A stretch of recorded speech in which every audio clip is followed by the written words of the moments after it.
images. So images is more than just a decorative piece. Its main purpose is to draw attention of the viewer like a hook, right?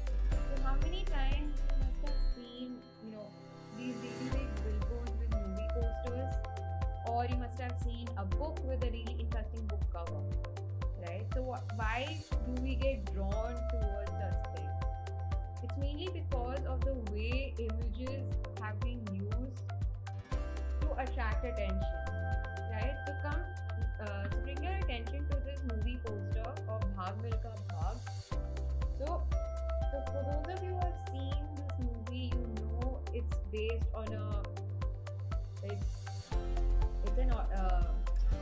it's based on a true story about this person who's an athlete, Milkha, and it's about his entire story about his past and how he overcomes his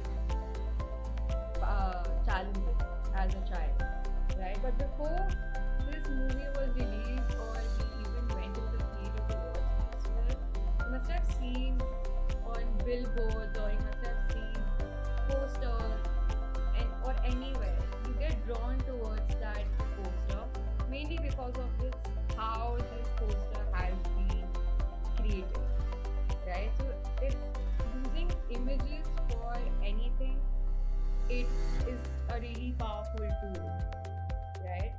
So images make it more engaging for the audience, but with a little creativity and to think out of the box, it's really important to remember a few things. First, obviously, the most obvious one would be finding a high quality image for each topic or project that you're working on. So if you're really good with the camera, you can click good photos of it, or you can use your graphic designing tools to make certain types of icons or buttons, right? But in case if you're not good at any of these two things, that's perfectly fine. There are different types of websites which actually provide images that can be used. And believe it or not, most professionals actually rely on low-cost images called stock images, and these are stock images, right? So these stock images are perfect in case if you want something in specific for your project, right? So it's also important that the photos are open-ended and they're not too literal, depending on the topic, right? So, for example, if I look at this first photo right here of this girl with a cupcake in her hand, some people might think that this photo can be used for cafe, for a bakery, for a dessert cafe, or probably promoting handmade desserts, right? And the picture right below it with this man with this monk with sunglasses, it can be used for an advertisement for sunglasses, or probably he's feeling too hot or he's just wearing sunglasses to protect his eyes from the harsh rays of the sun, right? So it can be interpreted in many different ways, but it's really important to choose authentic photos which look believable and graphics that actually tell a story, right? So almost every movie poster or even a book cover that you must have seen, the graphics that are used in those photos, in that medium, all have a particular story to them.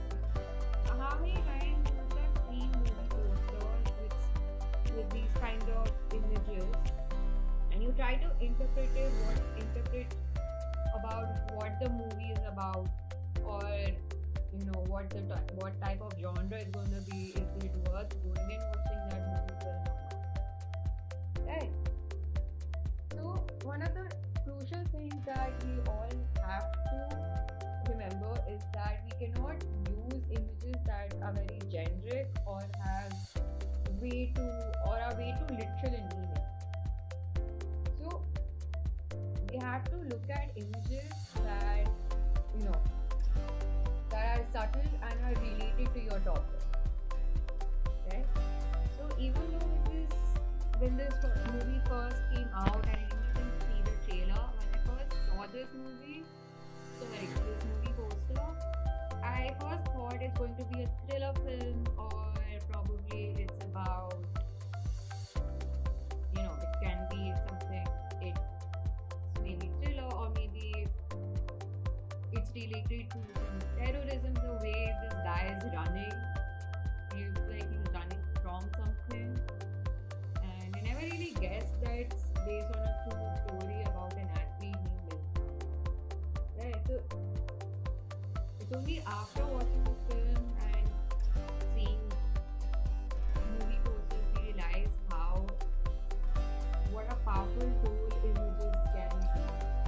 So even in PowerPoint presentations you must have seen in college or in school, our mentors actually use a lot of visuals and with a little less text, so that the images actually do all the talking, and the text is just there as a supporting context to your image.